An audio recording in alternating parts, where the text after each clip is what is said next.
दोस्तों, मैं जिस कहानी की चर्चा आप सभी लोगों से करने जा रहा हूँ, यह कहानी मेरे बचपन के दिनों से जुड़ी हुई सबसे यादगार और सबसे भयानक कहानियों में से एक है। यह कहानी है सन 2006 की। दरअसल इस घटना का पूरा खुलासा 2006 में होता है, पर दोस्तों मैं आपको बताना चाहता हूँ कि इस कहानी की पटकथा 2005 से ही लिखना शुरू हो चुकी थी। दोस्तों, ये एक ऐसी कहानी है जिसमें किडनैपिंग भी है, मर्डर भी है, सेक्स है, स्कैंडल है और यहाँ तक कि मानव अंगों की तस्करी भी है। इस कहानी के बारे में मैंने अपने बचपन में बड़े बड़े न्यूज चैनलों और अखबारों की हेडलाइन में इस केस से जुड़े हुए तथ्यों को बहुत नजदीकी से देखा है।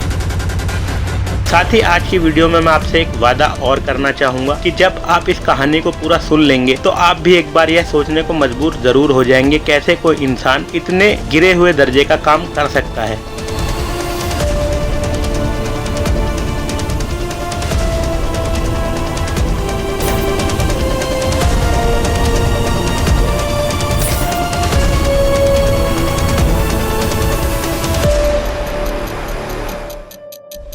दोस्तों नमस्ते, आदाब, सलाम। मैं असलम अली स्वागत करता हूं आपका आपके अपने YouTube channel behind the story पर। बिहाइंड द स्टोरी के आज के एपिसोड में हम बात करेंगे नोएडा के सेक्टर 31 के पास एक गांव पड़ता है निठारी, उस गांव की।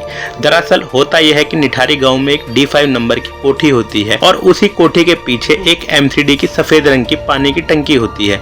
उस पानी की टंकी के पास से लगभग 1 साल से रहस्यमय रूप से काफी सारे बच्चे गायब हो रहे होते हैं। आस पड़ोस के लोग काफी ज्यादा परेशान थे कि आखिर ये बच्चे जा कहाँ रहे हैं। और यहाँ गौर देने वाली बात ये भी है दोस्तों कि उस पानी की टंकी के पास से अधिकतर जो बच्चे गायब हो रहे होते हैं तो वह गरीब तबके या गरीब परिवारों के होते हैं। दरअसल ये D5 कोठी से आसपास का जो इलाका होता है ये पॉश इलाका होता है और उसी के साथ में उसी से लगता हुआ एक झुग्गी बस्तियों का एरिया भी होता है जहाँ ये सब बच्चे रहा करते थे। उनके माता पिता निठारी के पास एक थाना है, उस थाने में जाकर इन बच्चों के गायब होने की शिकायत लिखवाते हैं। पर पुलिस का जो रवैया था वो काफी ज्यादा लापरवाही भरा था। वह बच्चों के माँ बाप को डांट देते थे कि तुम अपने बच्चों का ध्यान नहीं देते हो और किसी किसी मामले में तो पुलिस ये भी कहती थी कि वो बच्चे अपने आप समझदार हैं, बड़े हैं, वो अपनी मर्जी से ही कहीं चले गए होंगे, आप लोग खामखा यहाँ आकर अपना और हमारा समय खराब करते हैं। क्योंकि गायब होने वाले ज्यादातर बच्चों में लड़कियां थी, इसीलिए पुलिस इस बात का भी आरोप लगाती थी कि माँ बाप के ऊपर कि हो सकता है कि उनका कोई बॉयफ्रेंड हो या कोई ऐसा प्रेम प्रसंग का मामला हो जिसके चलते बच्चे उन्हें छोड़कर चले गए हों और वह खामखा यहाँ आकर पुलिस का और अपना समय बर्बाद करते हैं। धीरे धीरे समय बीतता जाता है और गायब होने का सिलसिला आगे की ओर बढ़ता जाता है। इस कहानी में सबसे बड़ा मोड़ जब आता है जब एक लगभग 18-20 साल की लड़की D5 नंबर कोठी के पास से गायब होती है। पुलिस की लापरवाही जो है वो जारी रहती है। एक दिन क्या होता है कि कुछ बच्चे उसी D5 कोठी के पीछे मैदान में क्रिकेट खेल रहे होते हैं। एक बच्चा शॉट मारता है और गेंद जो है वो D5 के पास जो वो नाला होता है उसी नाले के पास चली जाती है। तो बच्चे उस झाड़ियों की तरफ बढ़ते हैं और अपनी बॉल ढूंढने लगते हैं। पर वह जब अपनी बॉल ढूंढ ही रहे होते तो उनकी निगाह एक खून से लथपथ हाथ के ऊपर पड़ती है। दरअसल यह एक इंसानी हाथ होता है। वह बच्चे चिल्लाते हैं, शोर मचाते हैं। वहाँ पर काफी ज्यादा भीड़ इकट्ठी हो जाती है। उसी भीड़ में से कुछ लोग RWA यानी कि रेजिस्टेंस वेलफेयर एसोसिएशन के जरिए पुलिस को खबर पहुँचवाते हैं। पर पुलिस मौके पर आती है, चीजों को देखती है और फिर वही लापरवाही भरा उसका जो रवैया होता है उसे आगे बढ़ाती है और लोगों से कहती है आप जिसे हाथ समझ के शोर मचा रहे हैं ये इंसानी हाथ नहीं बल्कि एक जानवर का हाथ है। वह ये कहकर लोगों को डांट देती है और वहीं मैदान में उस हाथ को दबवा देती है। पर बच्चों के गायब होने का जो सिलसिला है वो वैसे ही जारी रहता है। पर इस केस में एक बहुत बड़ा धमाका, विस्फोट या खुलासा जब होता है जब एक 20-22 साल की एडल्ट महिला या लड़की गायब होती है। दरअसल इस कहानी का पूरा रुख बदलता है उस लड़की के गायब होने का, जिसके बारे में मैं आपको अब आगे बताता हूँ। 7 मई 2006 को एक लड़की जिसका नाम की प्रिया होता है, यहाँ दोस्तों हमने उस लड़की का असली नाम बदल दिया है। प्रिया जो है एक काल्पनिक नाम है। वह उसी D5 नंबर कोठी के पास से गायब हो जाती है। प्रिया के पिता नंदलाल का कहना यह होता है कि उस दिन प्रिया उसी D5 कोठी के अंदर नौकरी के लिए इंटरव्यू देने के लिए गई थी। जब प्रिया काफी देर तक अपने घर वापस नहीं लौटती तो उसके पिता नंदलाल प्रिया को ढूंढना शुरू कर देते हैं। वह प्रिया को ढूंढते ढूंढते उसी रिक्शे वाले के पास पहुंचते हैं जो प्रिया को उस दिन घर से लेकर गया होता है। वह रिक्शे वाला नंदलाल को बताता है मैंने प्रिया बेटी को उसी D5 कोठी के बाहर छोड़ा था। मैंने जब प्रिया को उस कोठी के पास छोड़ा तो प्रिया बिना किराया दिए ही उस कोठी के भीतर चली गई और वापस लौटते समय मेरा किराया देने की बात कहते हुए मुझे वहीं इंतजार करने के लिए प्रिया ने कहा। वह रिक्शे वाला उसी कोठी के बाहर इंतजार करता रहता है। जब काफी देर तक प्रिया उस कोठी से बाहर नहीं आती तो वह रिक्शे वाला कोठी की बेल बजाता है। पर कोठी की बेल बजाने के बाद कोठी के भीतर से उस कोठी का केयरटेकर, जिसका नाम की सुरेंद्र कोहली होता है, वह बाहर आता है। सुरेंद्र कोहली उस रिक्शे वाले से पूछता है कि तुम बेल क्यों बजा रहे हो, जिस पर रिक्शे वाला कहता है कि अभी प्रिया बेटी बंगले के भीतर गई हैं और उन्होंने मुझसे बंगले के बाहर रुक के ही किराए के लिए इंतजार करने को कहा है। आप प्रिया बेटी को बुला दीजिए, मुझे कुछ और भी काम है, इसीलिए मुझे जाना है, आप मुझे मेरा किराया दिलवा दीजिए। जिस पर सुरेंद्र कोहली कहता है प्रिया वो तो काफी देर पहले ही बंगले से जा चुकी है। इस बात को लेकर रिक्शे वाले और सुरेंद्र कोहली के बीच में काफी ज्यादा बहस होने लग जाती है। रिक्शे वाला बार बार ये तर्क देता है कि वह काफी देर से यहीं पर खड़ा है, उसने ना तो किसी को बंगले में आते देखा न बंगले से बाहर जाते देखा, तो प्रिया बाहर कब चली गई। वह सुरेंद्र कोहली से कहता है कि तुम झूठ क्यों बोल रहे हो, जल्दी से बताओ कि प्रिया कहाँ है, उसे बुलाओ, मुझे मेरा किराया दिलवाओ। इस पर सुरेंद्र कोहली गुस्से से आग बबूला हो जाता है और पास में ही एक ईंट पड़ी होती है, उस ईंट को उठाकर वह रिक्शे वाले को मारने की कोशिश करता है। रिक्शे वाला जान बचाकर वहाँ से भागता है। जब वह रिक्शे वाला नंदलाल को प्रिया के बारे में और पूरे प्रकरण के बारे में बताता है तो नंदलाल को जरूर किसी न किसी अनहोनी का अभाव होता है। नंदलाल जो है उस रिक्शे वाले को लेकर पासी के निठारे थाने में पहुंचते हैं और सारी बात वहां के ड्यूटी ऑफिसर को बताते हैं। होता फिर एक बार से वही है जो पुलिस अभी तक लगातार कर रही थी। पुलिस फिर से अपनी लापरवाही का परिचय देती है। पुलिस नंदलाल से कहती है कि आपकी बेटी बालिग है, वह जरूर घर से कहीं न कहीं भाग गई होगी, आप खामखा आके हम लोगों का समय बर्बाद कर रहे हैं। जिसपे नंदलाल जो है पुलिस से बार बार रिक्वेस्ट करते हैं और पुलिस से कहते हैं मामला जरूर कुछ न कुछ गड़बड़ वाला है या संगीन है, आप कृपया करके इस मामले का संज्ञान लीजिए। पर पुलिस वाले बिल्कुल भी उनकी बात नहीं सुनते और उल्टा उन्हें दलील करके वहां से भगा देते हैं। पर यहाँ प्रिया के पिता नंदलाल की हिम्मत और मेहनत की दाद देनी होगी, वह हार नहीं मानते हैं और एक वकील के जरिए एक मजिस्ट्रेट के सामने हाजिर होकर अपनी पूरी व्यथा बताते हैं। मजिस्ट्रेट तुरंत पुलिस को पायल की गुमशुदगी की तलाश करने के लिए रिपोर्ट लिखकर उचित कानूनी कार्रवाई करने का आदेश देती है। न्यायालय से मिली फटकार के बाद पुलिस जो है वो थोड़ा हरकत में आती है और वो सीधा नंदलाल को लेकर D5 कोठी पर पहुंचती है, जहां से कोठी से वह कोठी के मालिक मोहिंदर सिंह पंधेर और उनके नौकर सुरेंद्र कोहली को थाने लेकर आती है। जहां मोहिंदर सिंह पंधेर यह कहता है कि जिस दिन की आप ये बात कर रहे हैं उस दिन तो मैं चंडीगढ़ में मौजूद ही नहीं था। वह उस दिन अपने पिता के अंतिम संस्कार होने की बात कहता है और वह पुलिस से कहता है अगर आप चाहे तो मैं उस दिन से जुड़े काफी सारे सबूत भी आपके सामने पेश कर सकता हूँ कि मैं यहाँ था ही नहीं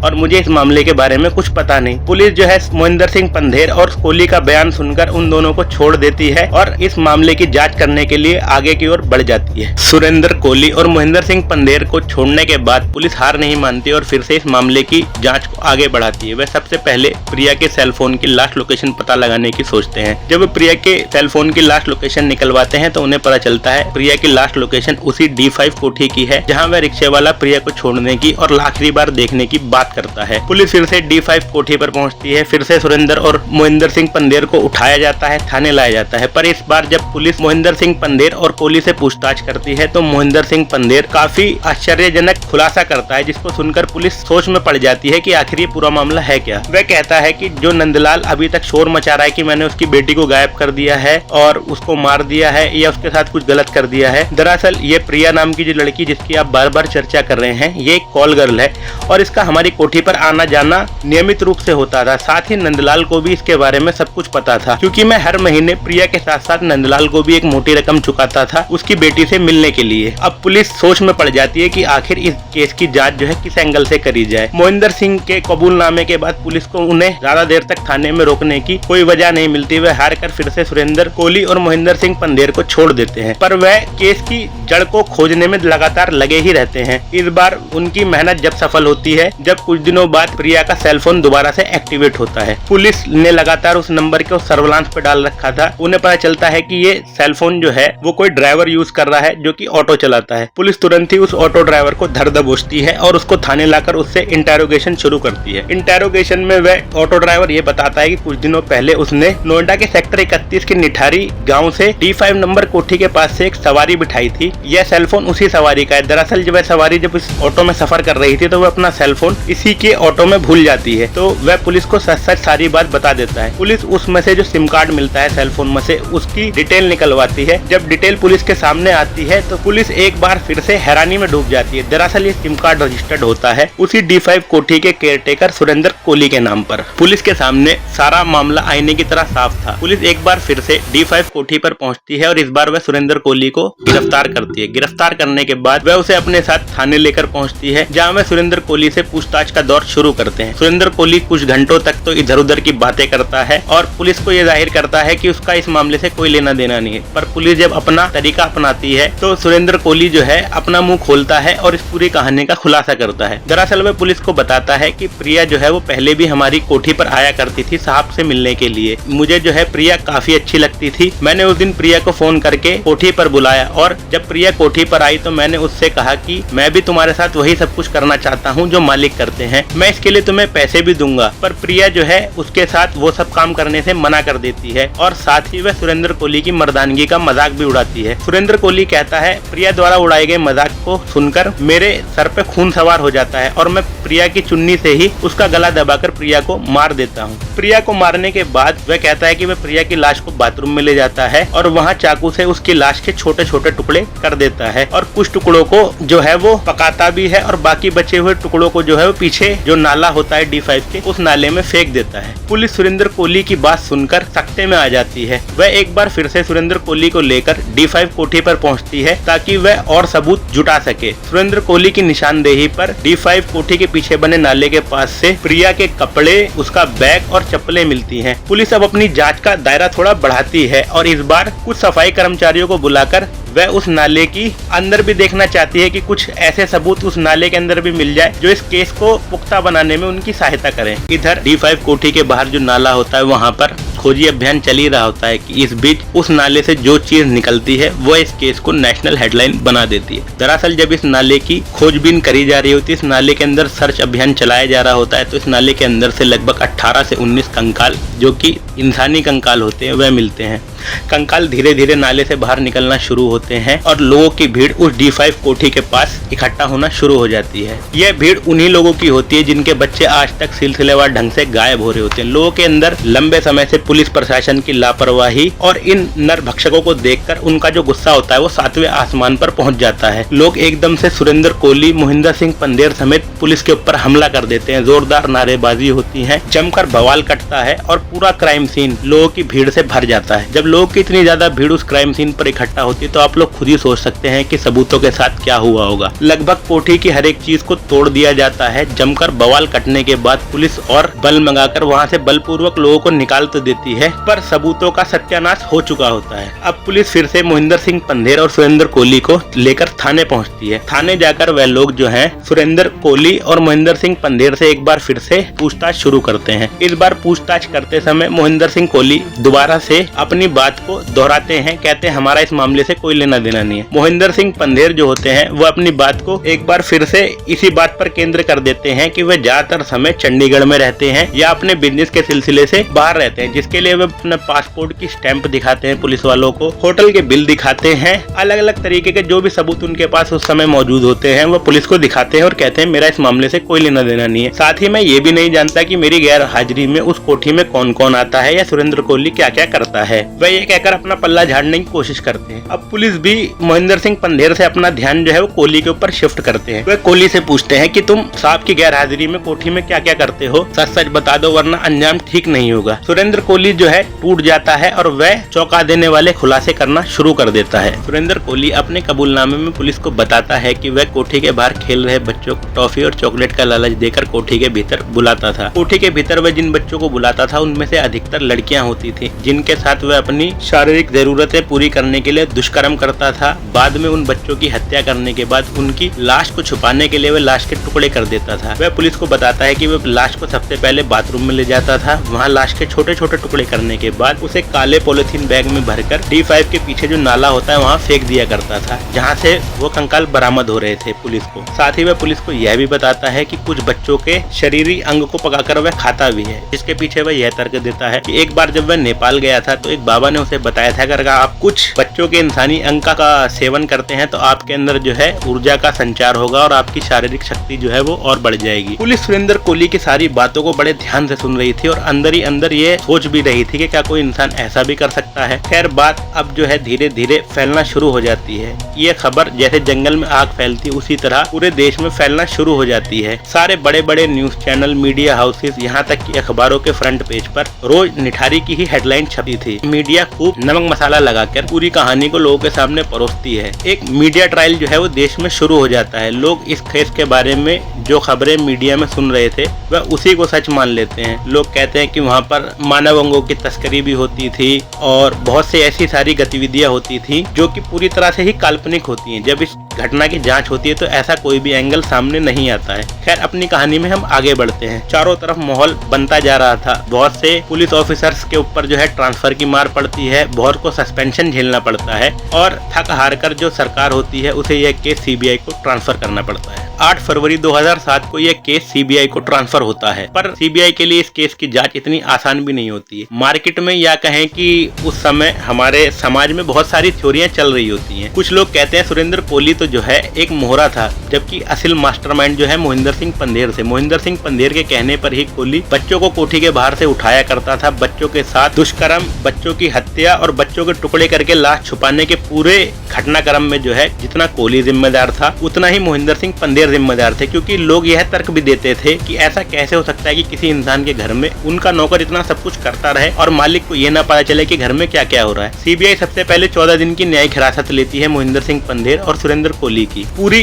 जांच चली रही होती है कि सीबीआई इस बीच में अपनी चार्जशीट लाती है। चार्जशीट देख के चारों तरफ चर्चा आम हो जाती है कि जरूर कुछ ना कुछ घपला हो रहा है, क्योंकि अपनी चार्जशीट के अंदर सीबीआई जो है मोहिंदर सिंह पंधेर को बिल्कुल क्लीन चिट दे देती है। उनका कहना होता है कि जितनी भी घटनाएं हुई उन सबके बीच में मोहिंदर सिंह पंधेर जो है ज्यादातर समय यहाँ हाजिर नहीं थे और उन्हें इसके बारे में कोई जानकारी नहीं है। इस पर कोर्ट इसका संज्ञान लेता है और सीबीआई को फटकार लगाता है और कहता है कि आप मामले की जांच करने में कोताही बरत रहे हैं। सीबीआई को फटकार लगने के बाद सीबीआई जो है दोबारा से जांच शुरू करती है और दुष्कर्म, हत्या और किडनैपिंग जैसे मामलों के अंदर सुरेंद्र कोहली के साथ साथ मोहिंदर सिंह पंधेर को भी सह आरोपी बनाती है। 17 साल 38 गवाह और 439 दिन की सुनवाइयों के बाद भी 16 अक्टूबर 2023 को मोहिंदर सिंह पंधेर और सुरेंद्र कोहली को बाइज्जत बरी कर दिया जाता है। साथ ही जब कोर्ट इस फैसले की सुनवाई कर रही होती है तो वह सीबीआई के ऊपर तल्ख टिप्पणी करते हुए कहती है कि सीबीआई ने बड़ी बेशर्मी से बेसिक रूल जो होते हैं इन्वेस्टिगेशन उनको फॉलो नहीं किया। उन्होंने जन आस्था के साथ धोखा कराया। साथ ही वह टिप्पणी में यह भी कहती है कि कैसे उन्होंने एक गरीब नौकर को राक्षस बनाकर हमारे समाज के सामने प्रस्तुत किया। पर दोस्तों, यह केस तो बिल्कुल आईने की तरह साफ था। कल तक जो आदमखोर थे आज वह दोष मुक्त कैसे हो गए? दरअसल इस केस की इन्वेस्टिगेशन में शुरुआत से ही सीबीआई ने बहुत सारी कमियां छोड़ी, जिनका ही कानूनी फायदा जो है सुरेंद्र कोहली और मोहिंदर सिंह पंधेर को मिला। अपनी वीडियो के अगले या अंतिम पार्ट में हम इसी के बारे में चर्चा करेंगे कि आखिर वह कौन सी कानूनी प्रक्रियाओं का उल्लंघन था जिसके चलते मोहिंदर सिंह पंधेर और सुरेंद्र कोहली जो है वो कानूनी शिकंजे से बाहर हो गए। इस केस की जांच में जांच एजेंसियां शुरुआत से ही कोताहियां बरतती हैं। सबसे पहले तो यह बात प्रकाश में आती है कि इस केस की इन्वेस्टिगेशन रिपोर्ट और सीजर मेमो जो है उसको बनाते समय उचित कानूनी प्रक्रिया का पालन नहीं करा जाता है। नंबर 2, जिस समय पुलिस सुरेंद्र कोहली को D5 कोठी के बाहर से गिरफ्तार करती है, सुबह का 9 बज रहा होता है, सड़क पे काफी ज्यादा भीड़ होती है, पर सीबीआई जो है किसी भी आदमी को इस गिरफ्तारी का सार्वजनिक गवाह नहीं बनाती। दरअसल दोस्तों, सार्वजनिक गवाह वह गवाह होता है जो न्यायालय में इस बात की तस्दीक करता है कि जिस समय ये गिरफ्तारी करी गई है उस समय पूरी कानूनी प्रक्रिया का पालन करा गया है और कोई भी गैर कानूनी तरीके से गिरफ्तारी नहीं करी गई है। साथ ही सीबीआई इस मामले में किसी भी मृतक का पोस्टमार्टम रिपोर्ट अपनी चार्जशीट में शामिल नहीं करती। बाद में कोर्ट जब फटकार लगाता है तो सीबीआई सभी बरामद हड्डी और खोपड़ियों का जो है पोस्टमार्टम करवाते हैं। नंबर 4 पर सबसे बड़ी गलती सीबीआई ये करती है कि जब वह सुरेंद्र कोहली का बयान दर्ज करवाती है तो उस बयान को दर्ज करवाते समय भी वह कोई सार्वजनिक गवाह नहीं बनाती है जो कि इस बात की तस्दीक कर सके कि जिस समय सुरेंद्र कोहली से यह बयान दर्ज करवाया गया उसने यह बयान अपनी मर्जी से दिया या जबरदस्ती उससे यह बयान दिलवाया गया। साथ ही एक गलती और भी होती है कि जो खोपड़ी सबसे पहले उस नाले से बरामद की गई होती है उसके डीएनए रिपोर्ट जो है इस बात से मिल ही नहीं पाता कि जो लड़की लापता हुई थी दरअसल ये खोपड़ी उसी की है। इसीलिए हत्या, दुष्कर्म, किडनैपिंग के मामले में इन दोनों के खिलाफ जो है ये सबूत कारगर साबित नहीं हो पाता है। दोस्तों, निठारी में अन्य 15 जो नरकंकाल और खोपड़ियां मिली होती हैं उनका प्रयोग भी सुरेंद्र कोहली और मोहिंदर सिंह पंधेर के खिलाफ सबूत के रूप में नहीं किया जा सकता, क्योंकि ऐसा होता है सभी खोपड़ी और नरकंकालों को लेकर ना तो मोहिंदर सिंह पंधेर ना तो सुरेंद्र कोहली का कोई इकबालिया बयान था, इसलिए एविडेंस एक्ट के तहत उन्हें कोर्ट में प्रस्तुत ही नहीं किया जा सका। उसके बाद जो है सुरेंद्र कोहली की निशानदेही पर सीबीआई घर से एक चाकू भी बरामद करती है। गौर देने वाली बात होती है जब वो चाकू बरामद होता है ना तो उस पर किसी खून के धब्बे होते हैं और ना ही इंसानी मांस होता है, और सबसे बड़ी गड़बड़ सीबीआई ये करती है कि वह उस चाकू की फोरेंसिक जांच भी नहीं करवाती, क्योंकि घर में चाकू होना तो एक आम बात है। दरअसल दोस्तों, सीबीआई का ये ये पूरा केस सुरेंद्र कोहली के इकबालनामे पर टिका हुआ था। पर सुरेंद्र कोहली का जो इकबालनामा पुलिस ने दर्ज किया था वह किसी मजिस्ट्रेट के सामने नहीं था और न ही उस गवाही का कोई सार्वजनिक गवाह था, जिसके चलते वह कोर्ट में मान्य ही साबित नहीं हुई। साथ ही इस केस में सीबीआई लगातार अपने ध्यान को जो है वो शिफ्ट करती चली जा रही थी। कभी वह पूरा ध्यान जो है वो केंद्र कर रही थी इस बात पर कि सुरेंद्र कोहली ने ही ये सब कुछ करा है। कभी वे मोहिंदर सिंह पंधेर और सुरेंद्र कोहली को आधे आधे का साझेदार मान रही थी, तो कभी वे मोहिंदर सिंह पंधेर को जो है बिल्कुल ही क्लीन शीट दे रही थी, जिसके चलते ये केस लगातार कमजोर होता हुआ चला गया। साथ ही सीबीआई ने इस मामले में जो भी सबूत इकट्ठा करे वो सरकमस्टांशियल थे, यानी कि परिस्थिति जन्य थे, कोई भी ठोस सबूत नहीं था, जिसके चलते ही यह केस जो है अदालत में ज्यादा दिन तक नहीं टिक सका और ये दोनों आरोपी जो है न्याय मुक्त होकर कानूनी शिकंजे से बाहर हो गए। दरअसल दोस्तों, यह केस जब सीबीआई को ट्रांसफर होता है तो लोगों में एक खुशी की लहर दौड़ जाती है। लोगों को ये लगता है कि सीबीआई अब इस मामले की उच्च कोटि की जांच करेगी, पर होता बिल्कुल इसका उल्टा है। सीबीआई बड़े ही अनप्रोफेशनल शैली से इस केस की जांच पड़ताल करती है, जिसके चलते आज भी निठारी के गायब हुए उन बच्चों और मृतकों का कुछ भी पता नहीं चल पाया है। साथ ही इस वीडियो में मैं आपसे यह भी कहना चाहूंगा कि हम अपनी इस वीडियो के माध्यम से ना ही सुरेंद्र कोहली और ना ही मोहिंदर सिंह पंधेर को निर्दोष बता रहे हैं और ना ही दोषी बता रहे हैं। हम बस फैक्टों के आधार पर आपके सामने अपनी कहानी रख रहे हैं और फैसला आपके ऊपर छोड़ रहे हैं कि आपकी इस कहानी के बारे में क्या राय है। आपकी इस कहानी को लेकर जो भी राय हो वो कमेंट बॉक्स में जरूर बताएं। साथ ही आपको अगर ये वीडियो अच्छी लगी हो तो वीडियो को लाइक और चैनल को ज्यादा से ज्यादा सब्सक्राइब करें। साथ ही मिलते हैं फिर किसी ऐसी ही वीडियो में, जब तक के लिए धन्यवाद।